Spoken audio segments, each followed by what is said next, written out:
La physique quantique démontre aujourd'hui d'une façon irréfutable que dans le domaine de l'infiniment petit, à l'échelle atomique, les plus petites particules peuvent se manifester soit comme des particules bien matérielles, soit comme des ondes immatérielles, en fonction de l'attente du chercheur qui les observe.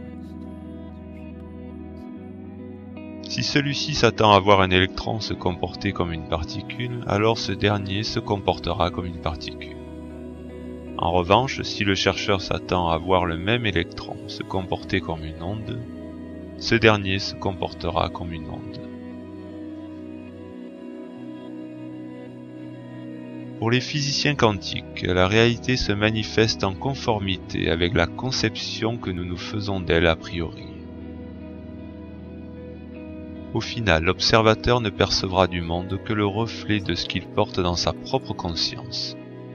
Et par conséquent, par sa propre conscience, l'observateur modifie la manifestation du monde dans lequel il vit. Observer selon Transurfing nous place bien au-delà d'une attitude passive. Cela nous transforme en véritables créateurs de notre réalité. Dans ce sens, il existe autant de réalité que d'observateurs sur cette planète, car c'est l'acte d'observer qui crée la manifestation de notre réalité. Nous pouvons en déduire que chaque être humain vit dans son propre monde, tout en projetant son image dans le monde de tous les autres.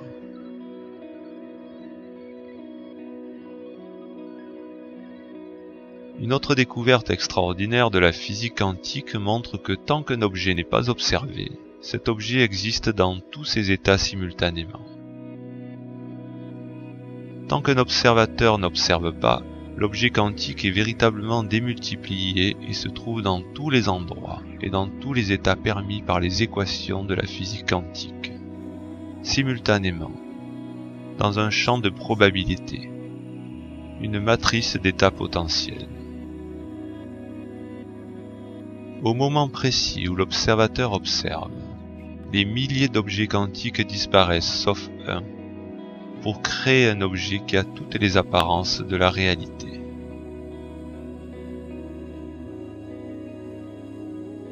Vous pouvez vous en tenir là si vous le désirez, en étant témoin des faibles changements de votre réalité, influencés par votre seule présence. Mais vous pouvez faire beaucoup plus. Ce que la physique quantique appelle le champ de probabilité, Transurfing l'appelle l'espace des variantes, une structure informationnelle qui détient les scénarios de tous les courants d'événements possibles. Il ne s'agit plus d'essayer en vain de contraindre la vie à vous donner ce que vous voulez, mais à choisir dans l'espace des variantes la variante de votre vie qui vous plaît le plus, car celle-ci existe déjà toutes simultanément.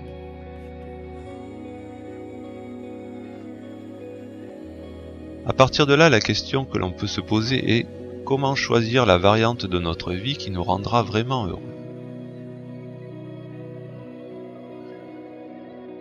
Seule votre âme sait ce qui est bon pour vous, et vous devez être à l'écoute de celle-ci et de ces messages qui vous sont adressés sous la forme de votre ressenti.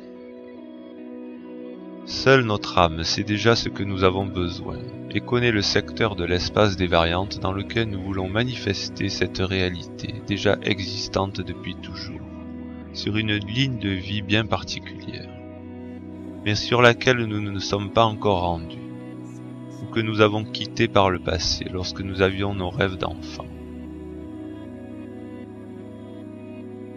Parmi toutes les réalités qui existent déjà en potentiel, l'unique réalité qui nous convient dans le plan de notre âme va se manifester dans notre vie, laissant toutes les autres s'effondrer.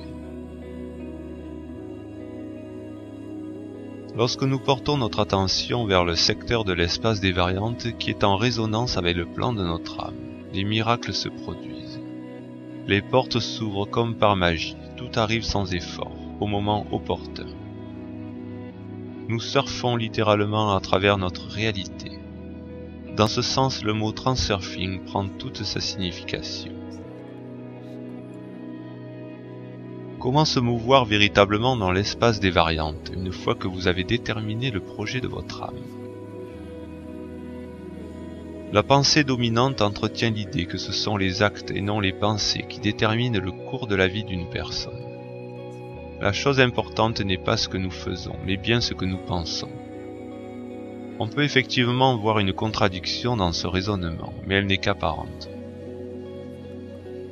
Si vous ne faites que penser à ce que vous voulez, couché sur votre canapé, une canette de bière à la main, vous avez peu de chances de voir le projet de votre âme se concrétiser.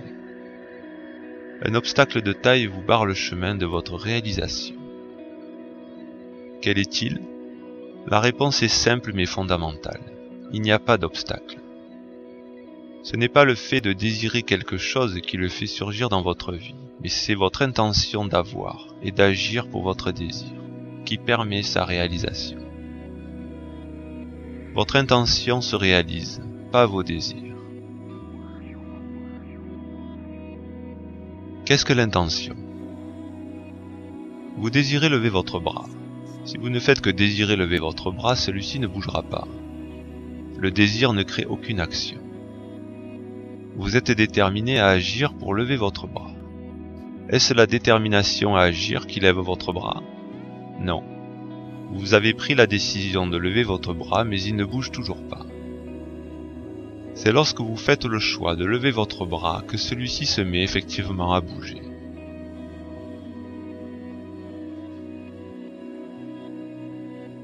L'énergie mentale dirigée vers un but se manifeste de 3 manières différentes: le désir, l'intention interne et l'intention externe.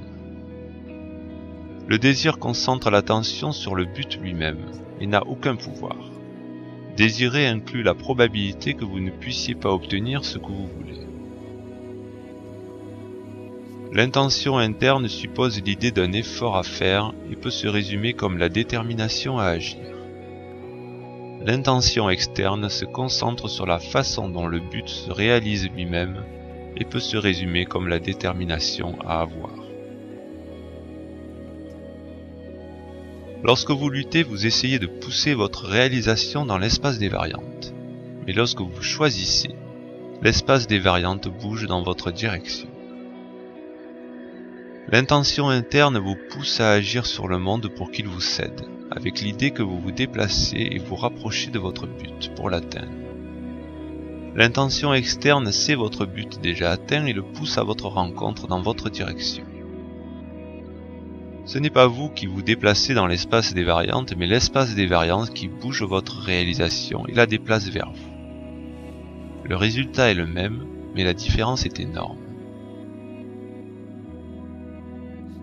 L'intention interne vous fait essayer d'obtenir quelque chose du monde. L'intention externe permet au monde de vous donner ce que vous voulez. L'intention interne vous pousse à ouvrir la porte devant vous. L'intention externe autorise la porte à s'ouvrir d'elle-même.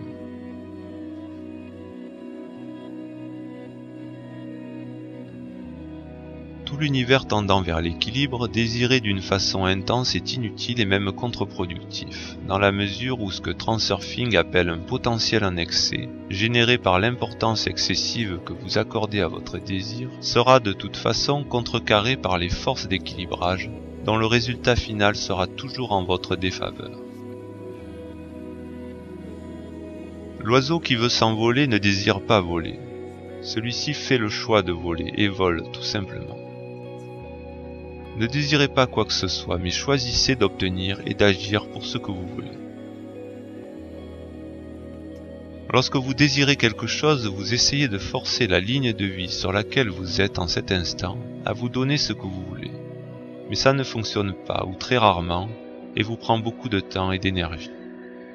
Vous vous épuisez à essayer d'obtenir quelque chose par la force et par la contrainte.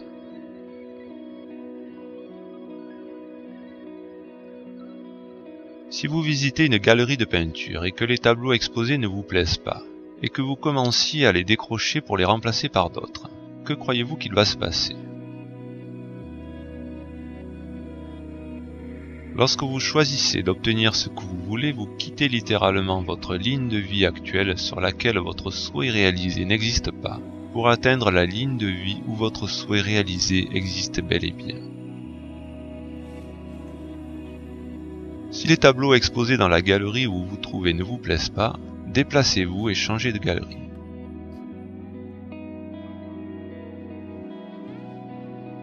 Imaginez que vous puissiez déplacer une balle de ping-pong par la seule force de votre pensée. Vous pourriez penser que votre désir est à l'origine de ce prodige.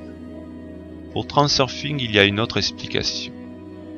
Ce n'est pas l'objet qui bouge, mais vous, sur des lignes de vie différentes sur lesquelles la position dans l'espace physique de la balle de ping-pong est différente.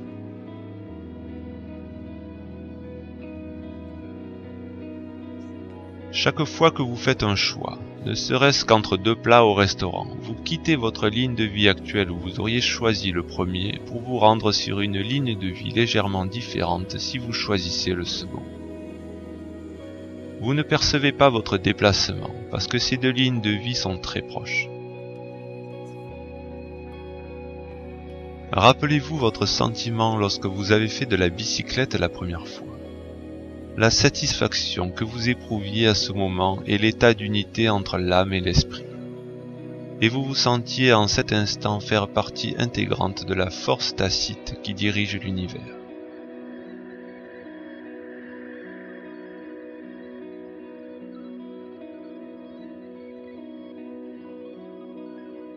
L'intention interne vous fait essayer d'obtenir quelque chose du monde.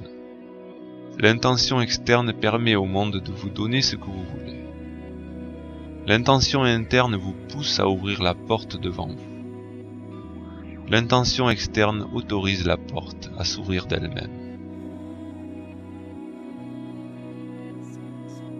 Vous n'agissez plus pour obtenir ce que vous voulez, mais le fait de choisir ce que vous voulez autorise ce que vous voulez à se déplacer dans votre direction, jusqu'à votre rencontre sur votre ligne de vie.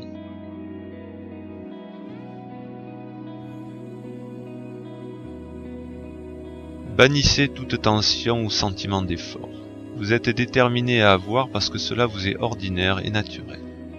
Calmement et sans insister, vous prenez simplement ce qui est votre, comme lorsque vous vous déplacez vers votre boîte aux lettres pour prendre votre courrier. Acceptez une fois pour toutes que votre âme est capable de tout et laissez-vous utiliser ce savoir. Permettez-vous de savoir que vous êtes digne de tout ce qu'il y a de meilleur et que vous êtes capable d'accomplir tout ce que vous voulez. On pourrait presque croire que la vie est bête et disciplinée dans la mesure où elle ne vous contredira jamais et sera toujours d'accord avec vous et vos croyances. Si vous êtes convaincu en conduisant votre voiture dans le centre-ville que vous ne trouverez aucune place pour vous garer, vous vous déplacez inconsciemment vers une ligne de vie où ce sera effectivement le cas. Votre vie est un miroir. Elle ne vous renvoie l'image que de ce que vous pensez y trouver.